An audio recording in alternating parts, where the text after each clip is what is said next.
Hello students, आज हम start करने वाले हैं नया चैप्टर आइसोमेरिज्म। ठीक है, तो यहाँ मैंने लिखा आइसोमेरिज्म एंड इट्स क्लासिफिकेशन। तो अगर मैं बात करूँ ऑर्गेनिक केमिस्ट्री की, तो ऑर्गेनिक केमिस्ट्री में जो बोलते हैं, जो हार्ट होता है ऑर्गेनिक केमिस्ट्री का, जो कोर केमिस्ट्री अगर ऑर्गेनिक की बात करूँ तो वो होता है एक तो जीओसी जनरल ऑर्गेनिक केमिस्ट्री और दूसरा हमारे पास आइसोमेरिज्म। ये दो चैप्टर अगर आपको एक बार क्लियर हो गए तो ये मान के चलिए आपकी 60% ऑर्गेनिक केमिस्ट्री खत्म हो गई है। और ये जो सारे कॉन्सेप्ट हम जीओसी के अंदर और आइसोमेरिज्म में जो पढ़ते हैं वो सभी केमिकल रिएक्शन जो हम आगे पढ़ते हैं फर्दर हाइड्रोकार्बन या 12th में जितने भी टॉपिक्स हैं हमारे, उनके अंदर डायरेक्ट इनडायरेक्ट वे में बार बार यूज होते हैं। तो वहां परेशान होने से अच्छा है कि एक बार हम यहाँ समझ ले एक बार, ताकि बार बार जब भी हम इन चीज़ों का हमारे सामने आए, ठीक है, आइसोमेरिज्म से रिलेटेड या जीओसी से रिलेटेड कोई भी कॉन्सेप्ट आए तो हमें उसमें कोई परेशानी ना हो। ठीक है, इसलिए दो चैप्टर में बार बार बोलता हूँ जैसे कि बहुत ही इंपॉर्टेंट है। ठीक है, ये होते मतलब ये मान के चलो आधी ऑर्गेनिक तो वैसे ही खत्म हो गई है। चलो अब स्टार्ट करते हैं हम आइसोमेरिज्म। तो आइसोमेरिज्म की अगर हम बात करें तो इसकी क्लासिफिकेशन देख लेते हैं हम, कैसे क्या क्या हमें पढ़ना है इसके क्लासिफिकेशन में। तो पहले आइसोमेरिज्म क्या है, तो यहाँ लिखा है the compound which are having same molecular formula but differ in the structure are known as isomers. Isomerism isomers show करते हैं, और आइसोमर्स होते क्या है, जिनका मॉलिक्यूलर फॉर्मूला तो क्या होगा, सेम होगा, लेकिन उनका जो स्ट्रक्चर होगा, ठीक है, डिफरेंट स्ट्रक्चर्स उनके होंगे आपस में, तो उनको हम आपस में क्या बोलेंगे, आइसोमर्स। तो same molecular formula and different structure are known as isomers. तो ये लिखा है the compound which are having same molecular formula but differ in the structure are known as isomers. इसकी क्लासिफिकेशन की हम बात करें तो मेनली हमने ब्रॉडली दो कैटेगरी में इसको कैटेगराइज करा। पहला लिखा है स्ट्रक्चरल आइसोमर्स, ठीक है, और सेकंड हमने स्टीरियो आइसोमर्स होता है। स्ट्रक्चरल आइसोमर की अगर हम बात करें तो इसमें हमने 6 तरह के आइसोमर पढ़ने हैं। पहला है चेन आइसोमरिज्म, नेक्स्ट है पोजीशन आइसोमरिज्म, फिर functional isomerism, metamerism, ring chain isomerism और एक लास्ट आता है टॉटोमरिज्म। तो 6 आइसोमर जो हम पढ़ेंगे वो पढ़ेंगे स्ट्रक्चरल आइसोमर्स के अंदर, chain, position, functional, metamer, ring chain and tautomerism. इसमें से आज के लेक्चर में हम स्टार्टिंग के 5 देखने वाले। टॉटोमरिज्म थोड़ा सा अलग डिटेल में इसको हम पढ़ेंगे, ताकि हमें आगे केमिकल रिएक्शंस में भी जब ये यूज होता है तो परेशानी ना हो। ठीक है, तो आज के लेक्चर में हम ये mainly 5 chain, position, functional, metamerism और रिंग चेन आइसोमरिज्म को देखने वाले हैं। तो ये तो हुआ स्ट्रक्चरल आइसोमर की बात। फिर हम बात करते हैं स्टीरियो आइसोमरिज्म। स्टीरियो आइसोमरिज्म की अगर हम बात करें तो इसको फिर से हमने, ठीक है, मेजरली 2 कैटेगरी में डिवाइड करा। एक को हमने बोला कॉन्फॉर्मेशनल और एक को बोला कॉन्फिगरेशनल। कॉन्फॉर्मेशनल जनरली जो बात होती है वो सिंगल बॉन्ड के अलोंग होती है, कितने कॉन्फॉर्मर बनाए जाते हैं। ठीक है, जब इसको पढ़ेंगे तो और अच्छे समझ में आएगा।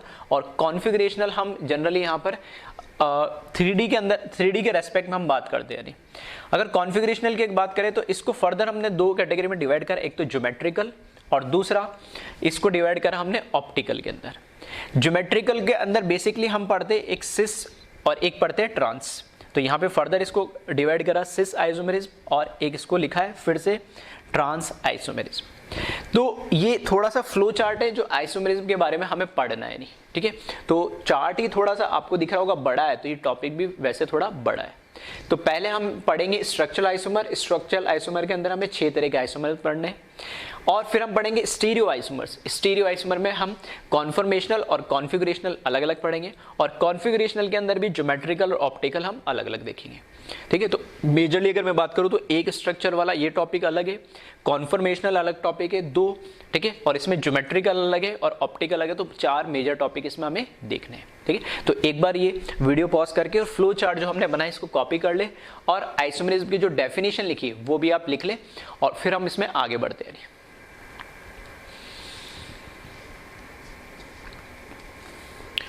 ठीक है, तो कॉपी कर लिया होगा, फिर देखते हैं आगे इसमें। सबसे पहले हम बात करते हैं आइसोमेरिज्म में, हमने जैसे बोला था स्ट्रक्चरल आइसोमर की, स्ट्रक्चरल आइसोमेरिज्म की हमने बात करी थी। और स्ट्रक्चरल में सबसे पहले हमें कौन सा देखना है, चेन। नाम से ही पता लग रहा है मुझे चेन, मतलब ऐसे आइसोमर्स जिसके अंदर मॉलिक्यूलर फॉर्मूला तो सेम होगा, लेकिन उनकी चेन, जो कार्बन चेन की जो लेंथ होती है या कार्बन चेन की जो साइज होती है वो क्या होगी, अलग अलग होगी। तो यही लिखा है इसमें, compound having same molecular formula but differ in the nature of carbon chain are known as chain isomers and the phenomena is known as chain isomerism। ठीक है, तो ये चेन आइसोमेरिज्म की सिंपल सी डेफिनेशन है कि इसमें क्या है, कार्बन चेन की जो लेंथ होगी या साइज होगी या जो उसका नेचर बोल सकते हैं वो अलग अलग होगी और मॉलिक्यूलर फॉर्मूला तो क्या होगा, सेम होगा। एग्जांपल्स की अगर हम बात करें इसमें, तो पहला एग्जांपल जैसे मैंने लिखा C4H10, ये तो हुआ मॉलिक्यूलर फॉर्मूला, 4 कार्बन है और 10 हाइड्रोजन है। 4 कार्बन और 10 हाइड्रोजन मिलके, ठीक है, कौन कौन से अलग अलग हाइड्रोकार्बन या स्ट्रक्चर बना सकते हैं। तो एक तो मैंने क्या करा, सारे कार्बन को एक ही बोल सकते हैं, एक साथ 1 by 1 एक से कनेक्टेड कर दिया। ठीक है, जैसे मेरे को यहाँ पे क्या दिख रहा है, ये ब्यूटेन दिख रहा है, 1 2 3 4 कार्बन है, तो ये तो हुआ ब्यूटेन या जिसको हम N ब्यूटेन भी बोलते हैं। फिर 4 कार्बन और 10 हाइड्रोजन से और कोई स्ट्रक्चर बन सकता है, तो ये दूसरा स्ट्रक्चर बना है जिसके अंदर हमने क्या करा, 1 2 3 कार्बन तो एक साथ एक लेंथ में लगाए और एक, अब अगर मैं यहाँ पे कार्बन लगाता हूं तो वापस ये N ब्यूटेन बन जाएगा, यहाँ कार्बन लगाता हूं तो वापस N ब्यूटेन बन जाएगा। ठीक है, तो इसमें क्या करा है, जो चौथा कार्बन है वो कहाँ लगा है, सेंटर वाले पे, यहाँ पर लगा है CH3।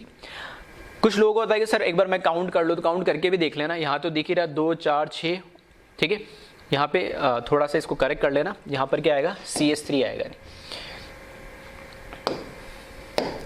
ठीक है, यहाँ पर ये CH2 लिखा हुआ है, ये CH3 आएगा इधर, CH3 CH2 CH2 CH3, तो टोटल काउंट करोगे तो 10 हाइड्रोजन 4 कार्बन। यहाँ पर CH3 टर्मिनल पे CH3 और CH2 काउंट करोगे तो वापस 10 हाइड्रोजन और 1 कार्बन। ठीक, तो ये हुई N ब्यूटेन और इसको हम क्या बोलते हैं, आइसोब्यूटेन बोलते हैं, जिसके हम पहले बात कर चुके हैं कि ब्यूटेन के अलग अलग स्ट्रक्चर बन सकते हैं। तो उसमें से एक तो हुआ N ब्यूटेन जब चारों एक साथ लगा दे, और आइसोब्यूटेन।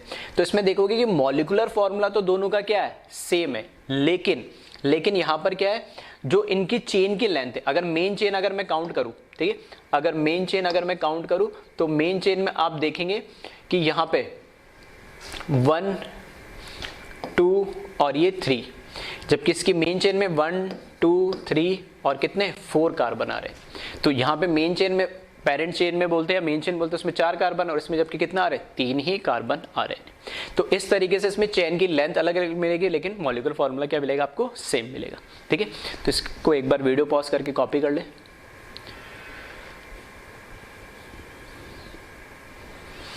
फिर देखिए इसमें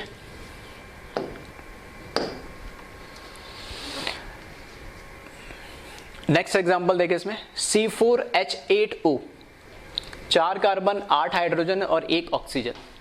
तो इसमें हम देखें तो पहला फॉर्मूला क्या लिखा मैंने, CH3 CH2 CH2 CHO। CHO मतलब एल्डिहाइड आ गया, C डबल बॉन्ड H होता है यहाँ पे। ठीक है, ये जो ये क्या होता है, एल्डिहाइड होता है यहाँ पे, CH3 CH2 CH2 CHO। क्या इससे और कोई स्ट्रक्चर बन सकता है इसी मॉलिक्यूलर फॉर्मूला से, तो इससे, तो इसको तो हमने बोला ब्यूटेनॉल। ठीक है, ये है हमारे पास क्या, एल्डिहाइड, और एल्डिहाइड में हम जो सफिक्स यूज करते हैं वो AL यूज करते हैं। तो ब्यूट तो क्या है, यहाँ पे 4 कार्बन वाली चेन है जो हम यहाँ से काउंट करेंगे। तो देखेंगे इधर इसमें, ठीक है, इसमें देखेंगे यहाँ से, तो ये हो जाएगा 1, ये हो जाएगा 2, ये हो जाएगा 3 और ये हो जाएगा 4। ठीक है, 4 कार्बन आ गया तो ब्यूट। ठीक है, और ब्यूटेन में से E हटा दिया और लास्ट में जो इसका सफिक्स है, जो हमारा यहाँ पे मेन फंक्शनल ग्रुप है कौन है, एल्डिहाइड है, और एल्डिहाइड का सफिक्स क्या होता है, AL, तो वो लगा दिया ब्यूटेनॉल। फिर इसके बाद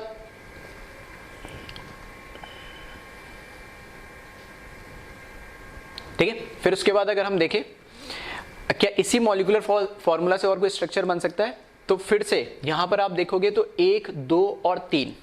ठीक है, 3 कार्बन के अंदर मैंने क्या करा, यहां पर मेन पेरेंट चेन के साथ 3 कार्बन ही जोड़े, यानी तो 3 कार्बन के अंदर आप देखोगे तो ये तो हुआ 1, ये 2 और ये 3, और नंबरिंग यहाँ से क्यों कर रहा हूँ, क्योंकि यहाँ पर ये क्या है, हमारा एल्डिहाइड है, और एल्डिहाइड को क्या प्रायोरिटी देते हैं नंबरिंग के अंदर, या मैं बोल सकता हूँ फंक्शनल ग्रुप को प्रायोरिटी देते। तो ये हुआ 1 2 3। अब इसके अंदर थर्ड के बाद, ठीक है, थर्ड के बाद अगर आप देखें तो चौथा जो कार्बन है इसके इधर तो लगेगा नहीं। ठीक है, क्योंकि ये जो हमारे पास एल्डिहाइड ग्रुप होता है, ठीक है, वो जो एल्डिहाइड ग्रुप होता है वो कैसा होता है, C डबल बॉन्ड OH, ये एल्डिहाइड है। तो यहां से C डबल बॉन्ड, इसको डायरेक्ट CHO शॉर्ट में लिखा हुआ है, तो इधर तो और कोई कनेक्ट करने की जगह नहीं है, इधर ही एक साइड ही कनेक्ट हो सकता है। अब पॉसिबिलिटी क्या है, या तो इस कार्बन पे लगा देते हैं, इस कार्बन पे, जब इस कार्बन पे लगाते तो वापस ये बन जाता है ब्यूटेन, तो इस कार्बन पे, सेकंड वाले कार्बन पे हमने इसको लगाया इस बार। तो जब सेकंड वाले कार्बन पे हमने इसको लगाया तो यहां देखोगे यहां बना CH3। अब 1 2 3 मेन पेरेंट चेन में तो 3 कार्बन है और ये क्या हो गया, इसका सब्स्टिट्यूट होगा, तो चेन की लेंथ क्या होगी, सेम। यहाँ चेन की लेंथ है 4 की, जबकि यहाँ मेन पेरेंट चेन की लेंथ कितनी है, 3 की, और ये क्या हो गया, यहाँ पे सब्स्टिट्यूट हो गया। तो यहाँ पर ये हो गया, सेकंड पे लगा हुआ है तो 2 मिथाइल और 1 2 3 के लिए प्रोप, और फिर से एल्डिहाइड है तो प्रोपेनॉल, ठीक है, 2 मिथाइल प्रोपेनॉल हो गया, और ये इसका फिर से एक चेन आइसोमर हो गया। ठीक है, तो इस एग्जाम्पल को कॉपी कर ले। फिर देखें नेक्स्ट, अगर मैं बात करूं, नेक्स्ट जो आइसोमेरिज्म हमारा वो है पोजीशन आइसोमर। अब पोजीशन आइसोमेरिज्म में होता क्या है, पोजीशन आइसोमेरिज्म में क्या होता है कि कार्बन की जो लेंथ होगी या पेरेंट चेन होगी, या मैं बोल सकता हूं चेन की जो लेंथ होगी वो तो क्या होगी, सेम होगी, लेकिन उससे जो भी सब्स्टिट्यूट लगे हुए हैं, ठीक है, जो भी सब्स्टिट्यूट्स लगे हुए उनकी पोजीशन का नंबर अलग अलग होगा। कार्बन चेन आइसोमर और पोजीशन आइसोमर में मेन डिफरेंस क्या है कि चेन के अंदर चेन की लेंथ या मेन पेरेंट चेन की लेंथ ही अलग अलग होगी। मॉलिक्यूलर फार्मूला तो सब में सेम रहना, पोजीशन में मॉलिक्यूलर फार्मूला तो सेम रहना ही, लेकिन यहाँ पे चेन की लेंथ तो सेम रहेगी मेन पेरेंट चेन की, लेकिन उसके सब्स्टिट्यूट्स जो लगे होंगे उनकी पोजीशंस क्या हो जाएगी, चेंज हो जाएगी। तो यही लिखा है यहाँ पे, compound having same molecular formula but differ in the position of substitutes और multiple bonds or functional groups are known as position isomers and the phenomena is known as position isomerism। तीन चीज यहां मेंशन करिए, और तीनों चीज क्या है, इंपॉर्टेंट है। हमें तीन चीज क्या मेंशन करिए, पहली चीज तो इसने मेंशन करिए सब्स्टिट्यूट, मल्टीपल बॉन्ड्स और फंक्शनल ग्रुप।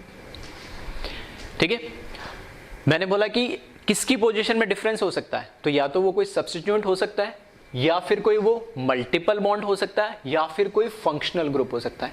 इन तीनों की पोजीशन में अगर कोई चेंज आ रहा है मेन पेरेंट चेन के अंदर, चेन की लेंथ तो क्या होगी, सेम होगी, लेकिन डबल बॉन्ड की पोजीशन में या किसी सब्स्टिट्यूट की पोजीशन में, या हो सकता है मेन फंक्शनल ग्रुप के पोजीशन में अगर कोई चेंज आ रहा है, तो ऐसा आइसोमर को हम क्या बोलेंगे, सेम मॉलिक्यूलर फॉर्मूले के साथ अलग अलग स्ट्रक्चर जो जिनके होंगे स्ट्रक्चर के, उनको हम क्या बोलेंगे, पोजीशन आइसोमेरिज्म। ठीक है, तो एग्जांपल्स में देखिए, इसमें पहला एग्जांपल इसमें लिया मैंने C4H8, ठीक है, 4 कार्बन और 8 हाइड्रोजन है। तो इसमें हम देख सकते हैं पहला स्ट्रक्चर मैंने लिखा है यहाँ पे 1 ब्यूटीन बोल सकते हैं। यहाँ पे जब हम नंबरिंग करेंगे, ठीक है, तो फिर से वही बात आ रही है, नंबरिंग करते समय ध्यान ये रखना है हमें कि जो नंबरिंग हो रही है, ठीक है, वो कहाँ से होगी, डबल बॉन्ड की तरफ से होगी, सिंगल बॉन्ड की तरफ से नहीं होगी। तो ये हो जाएगा 1, ये हो जाएगा, ठीक है,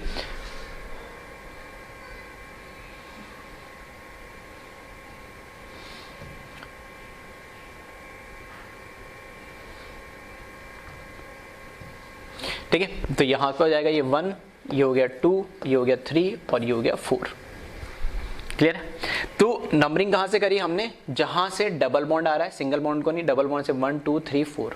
ठीक है, तो इसके अकॉर्डिंग अगर मैं बात करता हूं, इसका जो नाम होगा वो नाम होगा 1 ब्यूटीन, क्योंकि 1 पे क्या आ रहा है, डबल बॉन्ड आ रहा है। तो 4 कार्बन है तो ब्यूट, AN ही हटा देंगे और यहां पर हमारा क्या लग जाएगा, सफिक्स लग जाएगा डबल बॉन्ड का, एल्कीन का इन, तो ये कहलाएगा 1 ब्यूटीन। तो एक तो स्ट्रक्चर मैंने ये बनाया।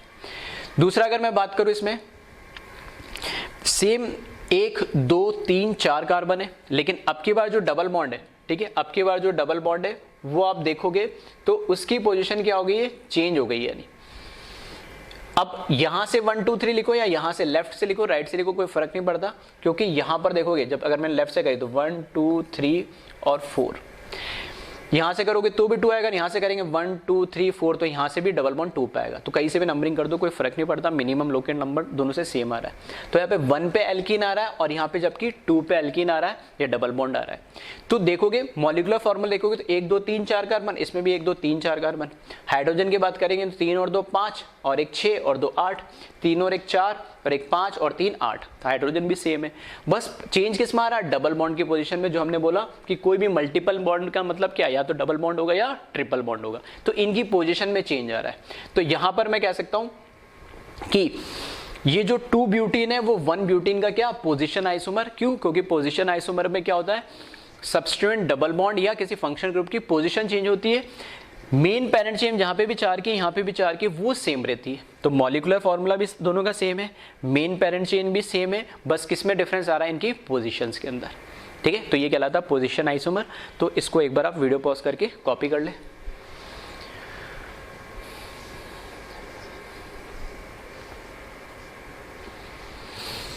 फिर देखें आगे और कुछ एग्जांपल देखते हैं इसमें। जैसे यहां पे क्या करा, बेंजीन रिंग ली, बेंजीन रिंग के ऊपर CHO मतलब एल्डिहाइड ग्रुप लगा दिया, और उसके पास वाले पे ऑर्थो पोजीशन पे मैंने क्या लगा दिया, मिथाइल लगा दिया। इसको मैंने नाम क्या दिया, 2 मिथाइल बेंजल्डिहाइड। ठीक है, नाम इतना खैर इंपॉर्टेंट नहीं है, IUPAC नोमेनक्लेचर में देख लेंगे। तो यहां पर इसको 2 मिथाइल मतलब कहां से, जहां पे हमारा मेन फंक्शनल ग्रुप है वहां से हमने इसको क्या करी, नंबरिंग करी है, और नंबरिंग जो हुई है इसकी, ठीक है, नंबरिंग जो यहां पर हुई है वो यहां से हुई 1, फिर इसको नाम दिया हमने 2। ठीक है, इस तरीके से हम नंबरिंग दे देंगे। तो यहाँ पे 1 पे तो मेन फंक्शन ग्रुप कौन है, एल्डिहाइड, तो इसको नंबर दिया हमने 1 और ये हो गया 2। तो 2 मिथाइल, ये 2 पे क्या आ रहा, मिथाइल आ रहा, और ये जब इसको हटा दूं मैं, ठीक है, इस CH3 को हटा दूं तो ये पूरा क्या कहलाता है, बेंजल्डिहाइड। जैसे बेंजीन रिंग के ऊपर OH लग जाता है तो हम उसको बोलते हैं फिनोल, बेंजीन रिंग के ऊपर NH2 लग जाता है तो उसको बोलते हैं एनिलीन।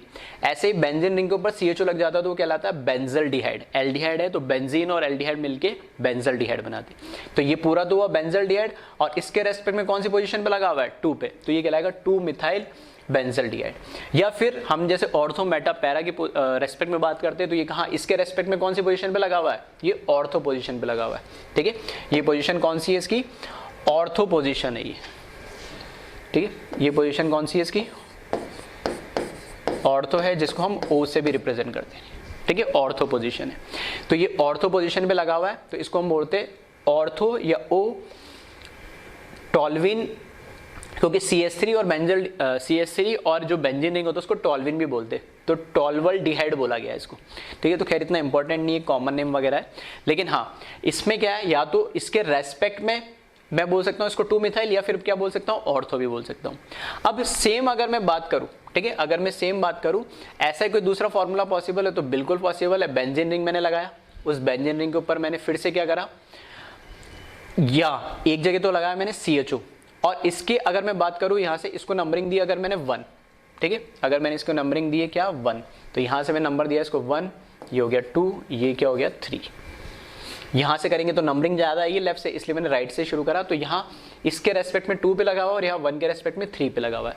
या मैं दूसरे अगर इसके वैसे बात करूं तो यहाँ पे ये किस पे लगा हुआ है, ये यहाँ पे मेटा पोजिशन पे लगा हुआ है, इसको हम M से रिप्रेजेंट करते हैं।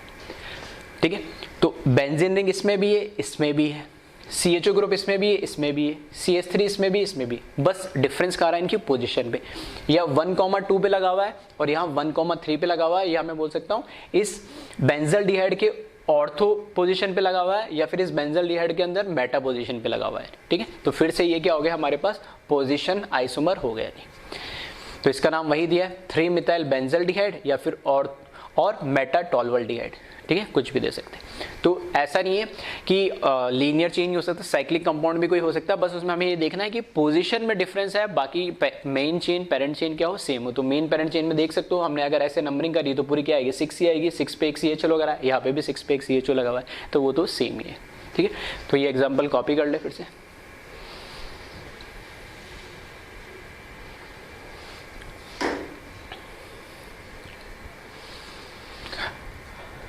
एक और इसका क्या बना सकते हैं हम, पैरा पोजीशन पे बना सकते हैं। तो ऑर्थो हो गया, ये मेटा हो गया, और ये कौन सा हो गया, पैरा हो गया। नहीं तो 4 मिथाइल बेंजल्डिहाइड, ये 1 2 3 4 आ जाएगा, या फिर पैरा टॉल्वल्डिहाइड बोल सकते हैं।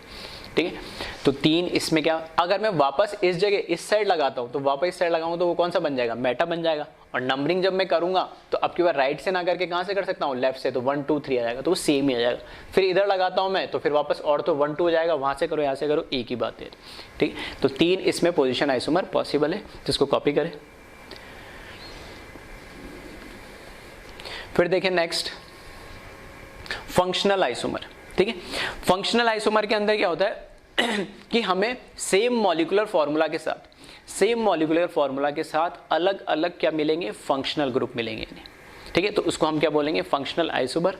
तो ये लिखा है compound having same molecular formula but differ in the nature of functional group are known as functional isomers and the phenomena is known as functional isomerism, ठीक है। तो यहाँ जो मेजर अगर मैं बात करूँ डिफरेंस कहाँ से आता है, फंक्शनल आइसोमर के अंदर, ठीक है।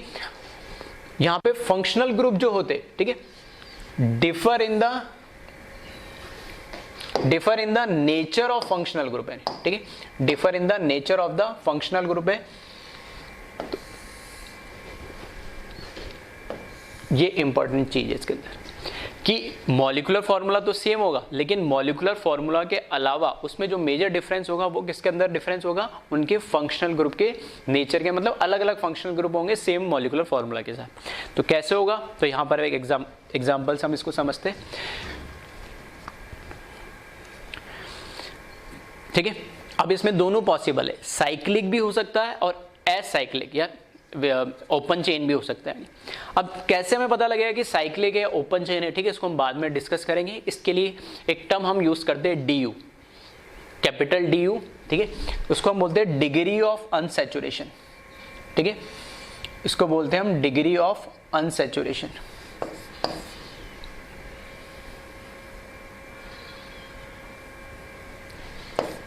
ठीक है, इसको अलग से हम देखेंगे, डिग्री ऑफ अनसैचुरेशन,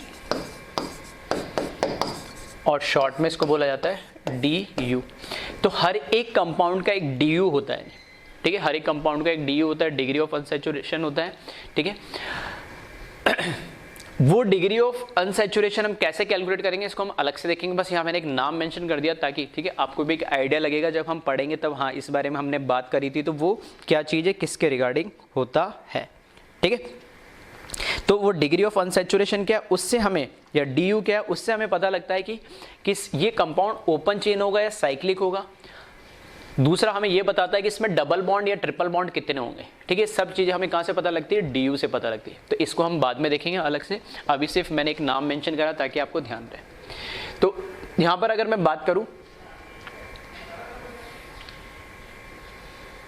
ठीक है, यहाँ पर अगर हम बात करें तो C3H6O असाइक्लिक आइसोमर लिया मैंने, असाइक्लिक मतलब ओपन चेन हो गया। अब इसमें एग्जांपल्स के अगर मैं बात करूं फर्स्ट, तो मैंने लिखा CH3 CH2 CHO, aldehyde group आ गया, 1 2 3 कार्बन आ गए, ठीक है। तो 3 कार्बन है, 6 हाइड्रोजन होने चाहिए, 3 2 5 और एक 6 हाइड्रोजन और एक ऑक्सीजन, ठीक है, मॉलिक्यूलर फार्मूला सेम है। तो ये बेंजल डिहाइड हो गया जिसको हम बोल सकते हैं प्रोपेनॉल, प्रोप मतलब 3 कार्बन और एल्डिहाइड के लिए AL, ठीक है, प्रोपेनॉल। फिर अगर मैं बात करूं आगे, दूसरा आइसोमर क्या हो सकता है इसके अंदर, तो दूसरा आइसोमर इसमें देखोगे तो ये तो है aldehyde group CHO, C double bond H, और ये कैसा ग्रुप हो गया, ketone C double bond O। फिर से देखोगे तो 1 2 3 कार्बन और 3 3 हाइड्रोजन और एक ऑक्सीजन, मॉलिक्यूलर फार्मूला फिर सेम है। और ये कैसा हो जाएगा हमारे पास, ये प्रोपेन ऑन हो जाएगा, इसमें 1 2 3 कार्बन है लेकिन ये कीटोन ग्रुप है जबकि ये एल्डिहाइड ग्रुप है, ठीक है। तो दोनों आपस में कैसे हुए, ये फंक्शनल आइसोमर हुए। और फिर नेक्स्ट देखें सेम, अब यहां पर क्या सेम 3 कार्बन होने चाहिए थे, जैसे आप पीछे देख सकते हैं, 3 कार्बन 6 हाइड्रोजन 1 ऑक्सीजन, एक तो हुआ प्रोपेनॉल एक हुआ प्रोपेनॉन, ये हो गया एल्डिहाइड, ये कैसा हो गया कीटोन। तो 3 कार्बन 6 हाइड्रोजन और 1 ऑक्सीजन के साथ थर्ड इसका अगर देखें फंक्शनल आइसोमर तो क्या बन सकता है, 1 2 3 3 2 कार्बन 2 हाइड्रोजन 3 तो 5 और एक 6 हाइड्रोजन और एक ऑक्सीजन। तो देखें फिर से C3H6O मॉलिक्यूलर फार्मूला सेम है, मॉलिक्यूलर फार्मूला सेम है। तो यहाँ पर आप देखोगे एक तो OH ग्रुप आ गया और एक यहाँ पर क्या आ गया, डबल बॉन्ड आ गया, ठीक है। तो मैंने बोला है कि कब डबल बॉन्ड आएगा कब नहीं आएगा, इसको DU डिग्री ऑफ अनसैचुरेशन में हम अलग से देखेंगे। अभी हाल फिलहाल के सिर्फ हम इतना देख रहे हैं कि अलग अलग फंक्शनल आइसोमर कैसे कौन कौन से आ सकते हैं।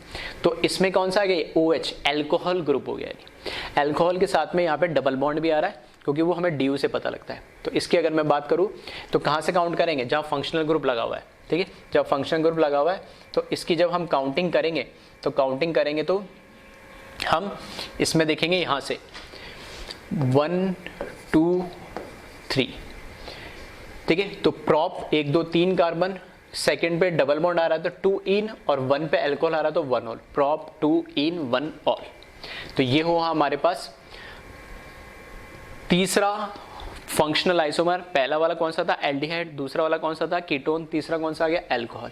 फिर देखें नेक्स्ट इसके अंदर अब की बार आ गया ईथर, ठीक है। फिर से देखो तो 1 2 और 3 कार्बन, उसके साथ 3 4 और 2 6 हाइड्रोजन और 1 ऑक्सीजन आ रहा है, ठीक है। तो यहाँ पर भी एक तरीके से डबल बॉन्डेड है, ठीक है। यहाँ पे ये देखेंगे ऐसे OCH3, सॉरी ये सिंगल बॉन्डेड है। इधर ऑक्सीजन मतलब ये ईथर जो होता है कैसे डाइवेलेंट होता है, इधर CH डबल बॉन्ड CH2 और इधर CH3 लगा हुआ है, ठीक है। तो यहाँ पर अगर हम देखें तो ये चौथा इसका क्या आ गया, इसको बोलते हैं मिथॉक्सी इथेन। ये पूरा OCH3 के साथ क्या हो जाएगा, मिथॉक्सी, ये इसकी IUPAC नोमेनक्लेचर में हम देखेंगे तो ये तो हुआ मिथॉक्सी, और 1 2 के लिए ईथ यूज हो रहा है और उसमें भी डबल बॉन्ड आ रहा है तो ईन, ये तो हुआ मिथॉक्सी ईथ ईन, ठीक है। और क्योंकि यहाँ से अगर काउंट करेंगे तो 1 ही आएगा, तो 1 पे आ रहा है इसलिए इसमें लिखने की जरूरत नहीं, 1 ईन, तो मिथॉक्सी इथीन है। ये फिर से हमारे पास क्या आ रहा है, इसके अंदर हमारे पास एक डबल बॉन्ड भी आ गया और एक क्या ईथर ग्रुप भी आ गया। तो फिर से सेम मॉलिक्यूलर फार्मूला के साथ ये चौथा इसका फंक्शनल आइसोमर हो गया, ठीक है। एल्डिहाइड आ गया, इसी में कीटोन आ गया, अल्कोहल आ गया, ठीक है, ईथर आ गया। इस तरह के इनमें कॉम्बिनेशंस भी होते हैं, हम डायरेक्ट वैसे याद भी रख सकते हैं, ठीक है। उसको हम अलग से देख लेंगे, एक अभी बेसिक आइडिया दे रहा हूँ मैं किस तरीके से हमें देखना है, ठीक है। फिर आप नेक्स्ट बात करें जैसे साइक्लिक, ये तो हमने बात करें ए साइक्लिक। तो पीछे अगर हम देखें सारे कैसे थे, वो ए साइक्लिक थे। तो एक बार है ना इसको कॉपी कर लेना,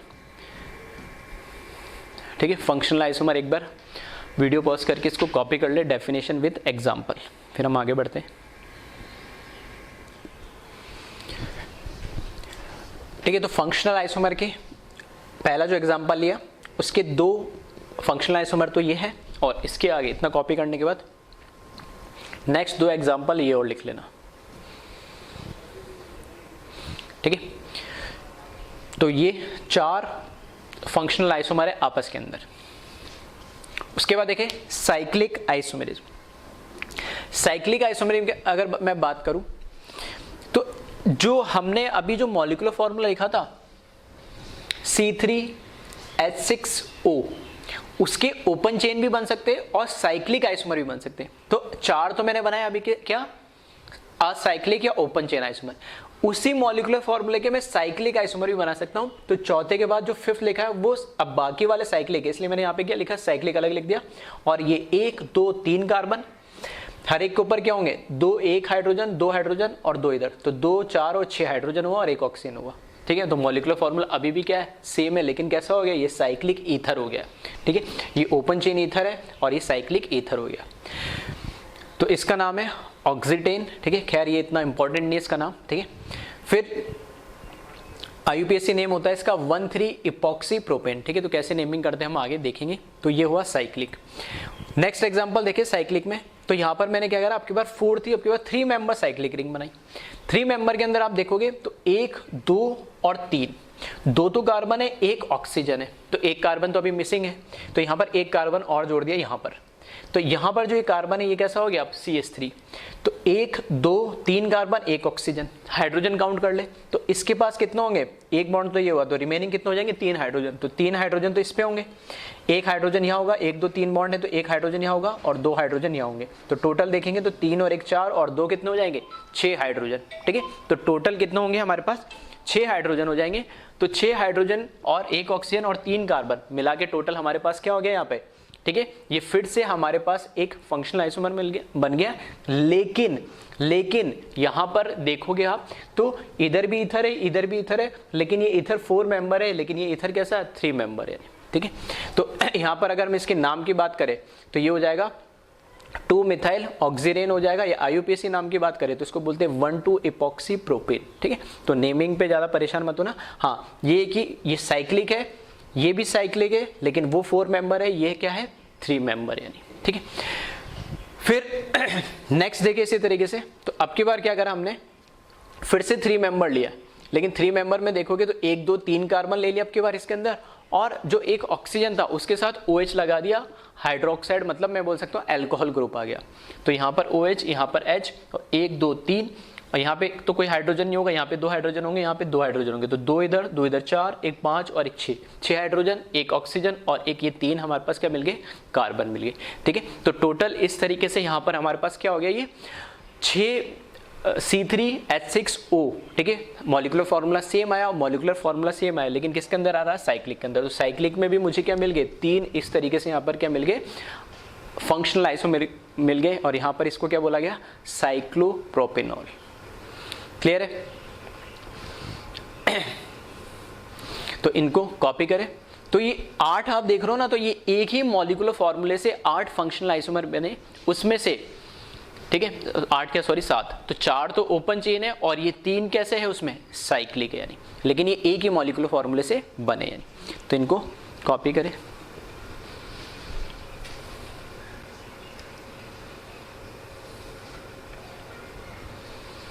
अब कुछ लोगों के दिमाग में ये आ रहा होगा कि सर यहाँ पे भी तो ईथर है, यहाँ पे भी तो ईथर है ना, तो ये अलग अलग फंक्शनल ग्रुप कैसे हुए?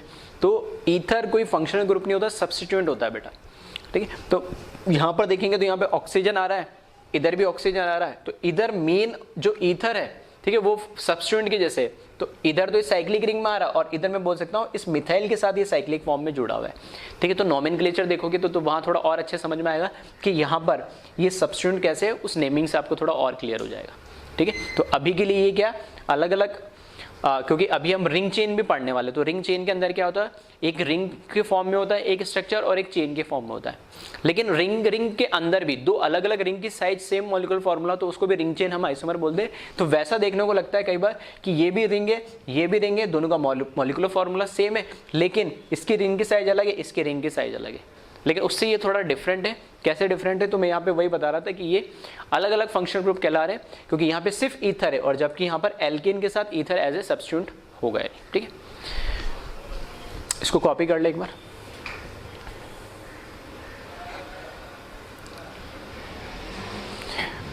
फिर देखें नेक्स्ट, मेटामेरिज्म।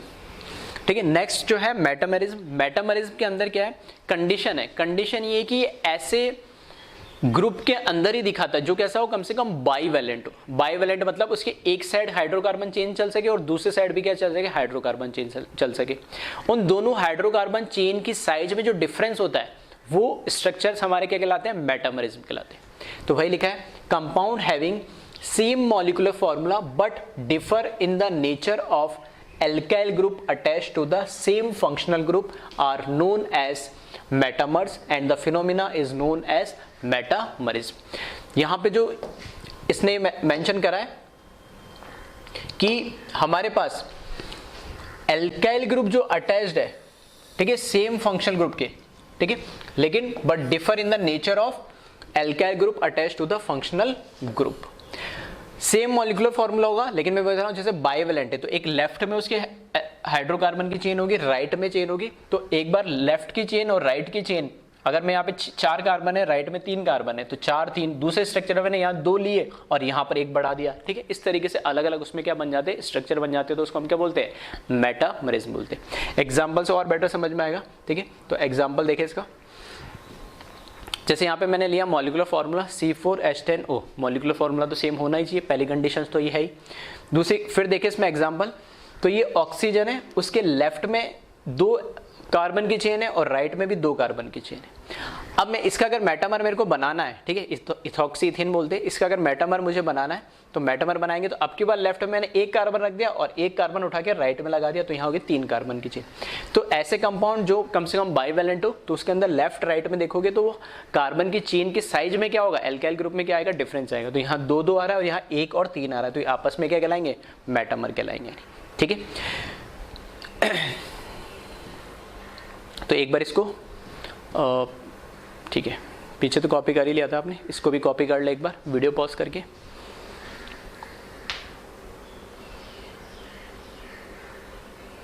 फिर देखें आगे,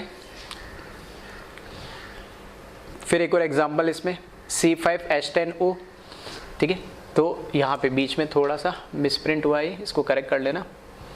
ये बीच में कार्बन नहीं ऑक्सीजन है।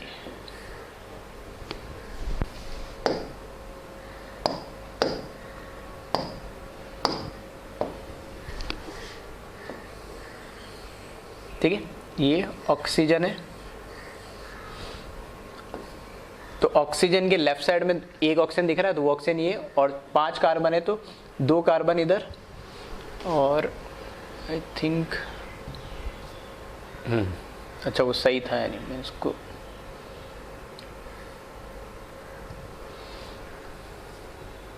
ठीक है।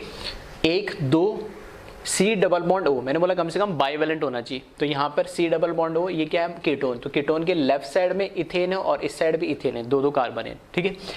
ऐसे अगर मैं इसमें साइज चेंज कर दूं, इसमें अब की बार क्या है, इसके लेफ्ट में 1 कार्बन आ गया और राइट में क्या आ गया 3 कार्बन आ गया। ऐसे कितने भी कैसे भी कोई भी ग्रुप हो सकता है जो बाइवेलेंट हो, ठीक है। जैसे और इसके एग्जांपल अगर मैं लूँ तो जैसे ऑक्सीजन हो गया, एक लेफ्ट में राइट में चलेगी इसकी, सल्फर हो गया लेफ्ट राइट में होगा, ये क्या हो गया कीटोन हो गया, उसके भी लेफ्ट राइट में होता है, ये NH ग्रुप हो गया उसके लेफ्ट राइट में हो गया ये, ठीक है।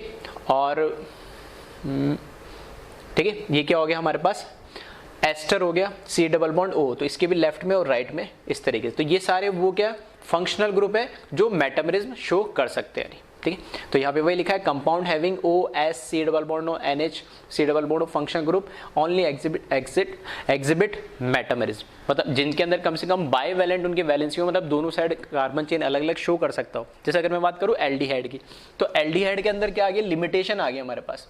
एल्डिहाइड में लिमिटेशन क्या आ गई कि एल्डिहाइड में जैसे मैंने यहाँ पे लिखा सी डबल बॉन्ड और यहाँ पर आ गया H, तो ये हमेशा टर्मिनल पे मिलेगा, टर्मिनल पे मिलेगा कि इधर क्या कोई हाइड्रोकार्बन चेन आ गया, जैसे आ गया CH2 आ गया, यहाँ पर फिर आ गया CH2 आ गया, फिर यहाँ पर आ गया CH3, तो एक साइड ही कार्बन चेन बढ़ती जाएगी। इस सी डबल बॉन्ड इस साइड नहीं लगा सकता, कोई एल्डिहाइड होने के लिए इधर H होना क्या है कंपलसरी है ही है, H आना ही चाहिए।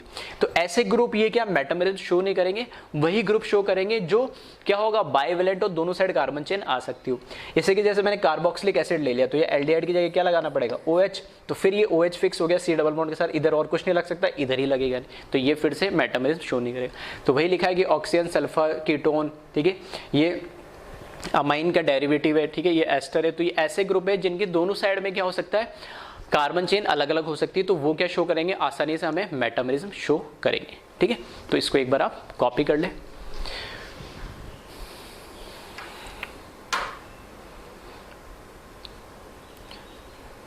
ठीक है, तो यहां से हमने 4 तो मेटामरिज्म तो ठीक है चेन की बात कर ली, पोजीशन की बात कर ली, फंक्शन की बात करी, मेटामरिज्म की बात कर ली। अब इसके बाद हम बात करते हैं यहां पर रिंग चेन आइसोमर की, ठीक है। टॉटोमर को हम अलग से देखेंगे। नेक्स्ट देखिए इसमें रिंग चेन आइसोमर, ठीक है। चेन के बाद हमने बात करी पोजीशन की, पोजीशन की बात करी हमने फंक्शनल की, फंक्शनल की बात करी हमने मेटामरिज्म की, और मेटामरिज्म के बाद हम बात करें रिंग चेन आइसोमरिज्म। अब रिंग चेन आइसोमरिज्म क्या होता है, नाम से पता लग रहा है कि ऐसे आइसोमर्स या ऐसे स्ट्रक्चर्स जिसका मॉलिक्यूलर फॉर्मूला तो क्या होगा सेम, लेकिन एक जो इसमें स्ट्रक्चर होगा वो होगा साइक्लिक और एक होगा ओपन चेन। ऐसा जरूरी नहीं कि हमेशा एक ओपन चेन और एक साइक्लिक ही हमेशा रिंग चेन आइसोमर बनाएगा। ऐसा भी हो सकता है कि दो अलग अलग रिंग की साइज भी क्या बनाएगा रिंग चेन आइसोमर बनाता है। तो वही लिखा है यहाँ पे compound having same molecular formula but different in ring chain format, ठीक है। मॉलिक्यूलर फॉर्मूला तो सेम होगा लेकिन उनका जो फॉर्मेट होगा रिंग और चेन के फॉर्म में अलग अलग होगा, एक रिंग दिखेगा एक चेन नजर आएगा। या फिर 2 different ring size of same molecular formula is also consider as ring chain isomers, ठीक है। तो 2 अलग अलग रिंग की जो साइज है वो भी क्या कहलाती है रिंग चेन आइसोमर्स कहलाती है। तो इसको कॉपी करें, कुछ एग्जांपल्स देखते हैं फिर इसमें। तो यहां क्वेश्चन लिखा मैंने identify ring chain isomers among following. तो इसके अंदर देखिए फर्स्ट वाले में तो एक स्ट्रक्चर ओपन चेन दे रखा है, एक साइक्लिक दे रखा है, और इसमें भी अगर आप देखेंगे, ठीक है, इसमें भी आप अगर देखेंगे तो मॉलिक्यूलर फॉर्मूला क्या दे रखा है C4H8। तो काउंट कर ले 1 2 3 4 कार्बन, इधर 3 हाइड्रोजन होंगे, इधर 2 हाइड्रोजन 5, इधर एक 6 और इधर 2 8 हाइड्रोजन। साइक्लिक में 4 कार्बन तो है ही और हर एक कार्बन पे कितने होंगे 2 हाइड्रोजन, तो कितने होंगे 8। तो C4H8 दोनों का मॉलिक्यूलर फॉर्मूला तो क्या है सेम है। एक ओपन चेन हो गया और एक कैसा हो गया साइक्लिक हो गया, तो ये कैसा कहलाएगा रिंग, ये तो हुआ रिंग और ये कैसा हुआ चेन, तो ये रिंग चेन आइसोमर है, ठीक है, तो इसमें मैं बोल सकता हूँ कि फर्स्ट वाला जो है वो रिंग चेन आइसोमर है। सेकंड की अगर हम बात करें तो फिर से 1 2 3 4 कार्बन, इसमें 1 2 3 4 और एक 5 कार्बन। तो यहाँ से तो देखते ही मुझे पता लग रहा है कि इसका मॉलिक्यूलर फॉर्मूला तो, ठीक है, इसका मॉलिक्यूलर फॉर्मूला तो मुझे देखने से पता लग रहा है, ये क्या आ रहा है C4H8, ये तो ऊपर जैसा ही है बिल्कुल। लेकिन इसमें आप देखोगे तो ये क्या आ रहा है C5, 1 2 3 4 और एक बाहर 5 कार्बन। फिर हाइड्रोजन काउंट कर ले तो 3 और इधर एक 4 और फिर 6 8 और 10, तो यहाँ पे H10 आ जाएगा। तो मॉलिक्यूलर फॉर्मूला ही अलग आ गया, तो फिर आइसोमर तो होने की बात ही बहुत दूर की हो गई, तो ये रिंग चेन आइसोमर नहीं बनाएगा। ठीक है, तो ऐसा नहीं है कि ओपन चेन दिख जाए और एक साइक्लिक दिख जाए तो सब रिंग चेन, नहीं, मॉलिक्यूलर फॉर्मूला जरूर उनका चेक कर ले। इसी तरीके से थर्ड एग्जांपल देखिए इसमें, ठीक है, ये साइक्लिक दे रखा है 1 2 3 कार्बन 1 ऑक्सीजन, 1 2 3 कार्बन 1 ऑक्सीजन और हाइड्रोजन काउंट कर लेना, ठीक है, सेम ही आएंगे। हाइड्रोजन देखोगे तो 2 4 6, यहाँ पर देखोगे तो 2 4 5 और एक 6, ठीक है, तो मॉलिक्यूलर फॉर्मूला तो दोनों का सेम है।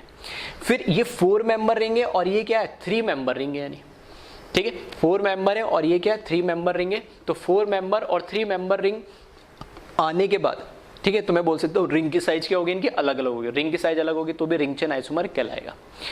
ठीक है, अगर मैं इसको भी इसके साथ कंपेयर कर लूँ तो 1 2 3 4 कार्बन इसमें भी आ रहा है, 1 ऑक्सीजन इसमें भी आ रहा है, हाइड्रोजन काउंट करोगे, ठीक है, तो यहाँ पे हाइड्रोजन काउंट करोगे तो 2 3 इधर, 2 5 और इधर 6। अब यहां पर क्या है, ठीक है, कार्बन सॉरी 3 ही आएंगे ना, 1 2 3, यहाँ पे तो C double bond O oxygen हो जाएगा, तो 1 2 3 ही कार्बन है। और हाइड्रोजन की बात करें तो 3 और 2 5 और एक इधर 6 सही है।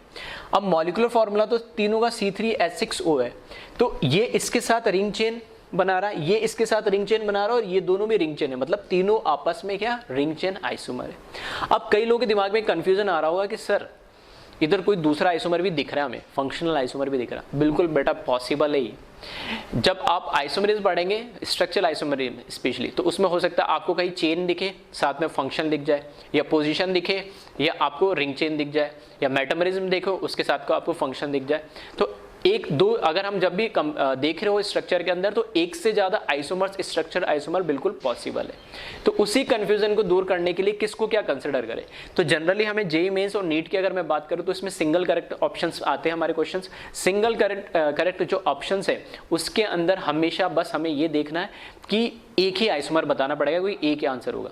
लेकिन अगर एडवांस की बात करें तो उसमें मल्टीपल करेक्ट के भी ऑप्शन आते हैं, ठीक है, 2 या 2 से ज्यादा आंसर बिल्कुल सही हो सकते हैं, तो उसमें हमें सारे आंसर टिक कराने पड़ेंगे। तो कैसे क्या करना है, तो यहाँ पर जितने भी जो हमने आइसोमर्स पढ़े उनका एक प्रायोरिटी ऑर्डर होता है कि किसको प्रायोरिटी देंगे हम, तो प्रायोरिटी ऑर्डर आपको ध्यान रखना पड़ेगा। उस प्रायोरिटी ऑर्डर में जो सबसे पहले आएगा, ठीक है, वो सबसे क्या हो जाएगा हमारा फंक्शन ग्रुप, उसको कंसिडर करेंगे। उसके बाद जो दूसरा आएगा उसको फिर तीसरे बार उस तरीके। तो अगर सिंगल करेक्ट है तो उस प्रायोरिटी ऑर्डर में जो सबसे आगे उसको हम मानेंगे, और अगर मल्टीपल करेक्ट है तो उसमें से जितने भी आ रहेंगे सबको हम कंसिडर कर लेंगे। तो वो प्रायोरिटी ऑर्डर क्या है उसको हम देखते हैं, पहले इस क्वेश्चन को आप कॉपी कर लें। तो अगर इसकी बात करूँ थर्ड वाले की, तो ये तीनों आपस में क्या है रिंग चेन आइसोमर है, जिसमें से 2 तो रिंग साइज अलग है और एक ओपन चेन और साइक्लिक है। ठीक है, तो इसको वीडियो पॉज करके कॉपी कर लेना। और नेक्स्ट जो मैं बता रहा था नोट की फॉर्म में मैंने इसको लिखा है, ठीक है, priority order for structural isomer.